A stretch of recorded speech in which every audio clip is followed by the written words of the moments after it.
If you're watching this in your 40s, 50s, or even your 60s, this video is for you. Over the years, I've sat across from hundreds of people who've reached a certain point in life and looked back with a very specific kind of regret. Not regret about relationships or career choices, but financial regret. The quiet, nagging feeling that they knew what they should have done and just didn't do it. And that distinction matters, because these aren't people who lacked access to information.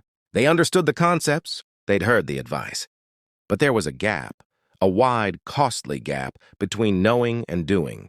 Today, I'm going to walk you through the 5 most common financial regrets I hear from people in their 60s. And more importantly, I'm going to show you that none of them are terminal. There is still time, but only if you stop waiting.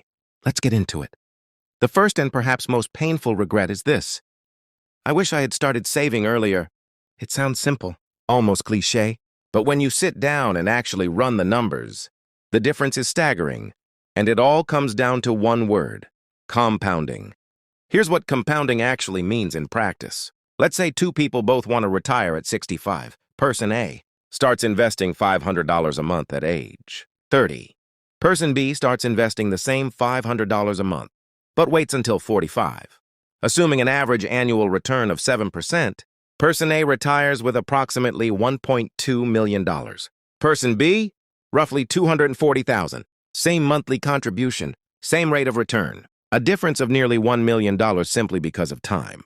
This is why Albert Einstein reportedly called compound interest the 8th wonder of the world. Time is the engine, money is just the fuel. Now, if you're sitting here in your 40s or 50s thinking it's too late, it isn't.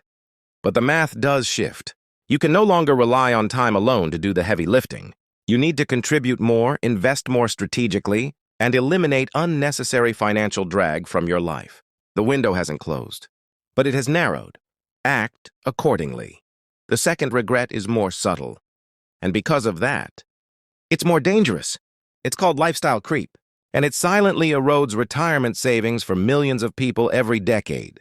Here's how it happens. You get a raise. You upgrade your car. You move into a bigger home. You start dining out more, booking nicer holidays, upgrading your wardrobe.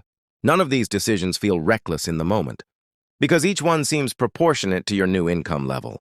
But collectively, they consume every additional dollar you earn, leaving your savings rate completely flat even as your income climbs. The technical definition is straightforward. Lifestyle creep is when your spending rises in lockstep with your income, rather than your savings rising first. And here's the mindset shift that changes everything. Frugality is not a personality trait. It is a skill. It is the deliberate, practiced discipline of widening the gap between what you earn and what you spend. The people who build significant wealth over a lifetime are not necessarily the highest earners. They are the people who, every time their income increases, ask one question first: how much of this increase goes to my future self? Practically speaking, this means automating savings increases every time you receive a raise. It means auditing your subscriptions, your recurring expenses, and your discretionary spending at least once a year. It means being intentional, not depriving yourself, but being deliberate about where your money flows. Lifestyle creep doesn't announce itself. That's precisely why you have to watch for it. The third regret comes from a place of fear. And fear, when it comes to investing, is extraordinarily expensive. I regularly speak with people who, terrified of losing money in the market, kept the majority of their savings in cash savings accounts, fixed deposits, or bonds throughout their working years. They thought they were being responsible. What they were actually doing was losing money, slowly, invisibly, and consistently, to inflation. Here is the reality. If your money is sitting in an account earning 2% annually, and inflation is running at 3 to 4%, you are not breaking even. You are falling behind. Every single year, your purchasing power is declining. That is not safety. That is a slow financial erosion dressed up to look like caution. The data is clear. Historically, a diversified portfolio invested in broad market index funds has returned an average of 7 to 10% annually over long periods of time. That is not a guarantee. Markets fluctuate and short-term volatility is real. But for money you will not need for 10, 15, or 20 years, that volatility is not your enemy.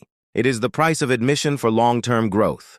The appropriate question is not, how do I avoid risk? The appropriate question is, what level of risk is aligned with my timeline and my goals?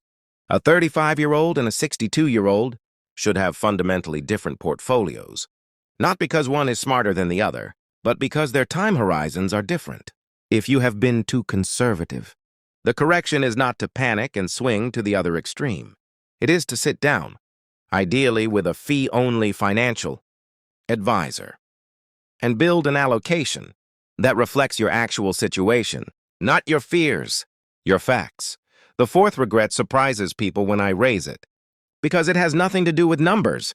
It has to do with conversation.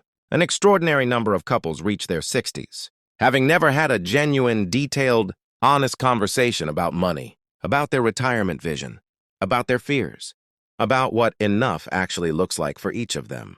They've managed accounts, split bills, and made day-to-day financial decisions together. But the deeper conversation has never happened. And the cost of that silence is real. It shows up as misaligned expectations. One partner imagines a quiet retirement in the countryside. The other is planning to travel the world. One believes they're on track. The other has been quietly anxious for years. These gaps don't surface until a decision has to be made. And by then, the conversation is no longer strategic. It's a conflict. Financial alignment between partners is not a one-time event. It is an ongoing practice. And it requires three things: honesty, specificity, and regularity.